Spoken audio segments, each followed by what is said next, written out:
Alors, Joachim Son-Forget, qui est voilà, justement le co-rapporteur avec Jean-Luc Mélenchon sur la mission Océan et Mer. Joachim. Merci Madame la Présidente. Cher Monsieur Attali, cher Jacques, je voudrais vous interroger sur les questions que vous avez abordées en premier, en fait, finalement, dans votre exposé, sur les aires marines protégées.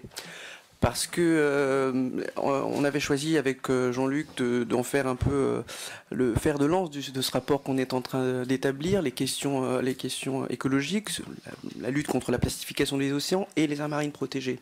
Et sur le sujet des aires marines protégées, au contact des différents interlocuteurs, je me suis aperçu qu'il y avait des tensions fortes entre différentes approches, notamment une approche dite à la française qui voudrait qu'on fasse un usage plus ou moins modéré de l'activité de pêche dans les aires désignées, qui, il me semble, à la fin conduit à finalement surestimer ce qu'on protège vraiment effectivement.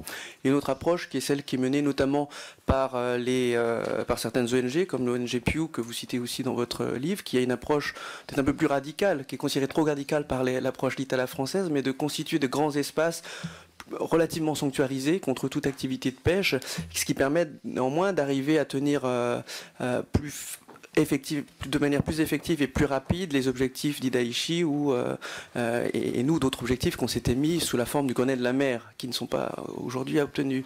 Donc, et on voit avec les nouvelles classifications actuelles de l'IUCN que les presque 30% dont on se targuait en France sont en fait réduits à peau de chagrin à moins de 2% d'aires marines protégées. Et je sens une résistance très forte de différents milieux, y compris dans nos administrations, et c'est parfois délibéré, ce n'est parfois pas, mais pour ne pas renverser la table et ne pas se donner les moyens de faire des efforts.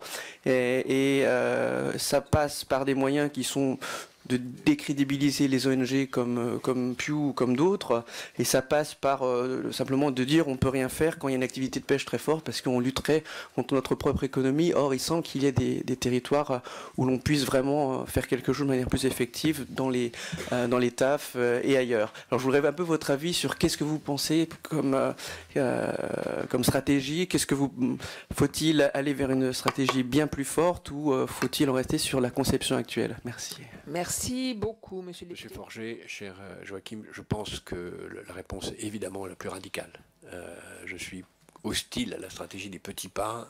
Je trouve que le discrédit de Pew n'est pas acceptable, en tout cas sous bénéfice des preuves qu'on peut avoir, et qu'il faut avoir une stratégie beaucoup plus active que celle que nous avons.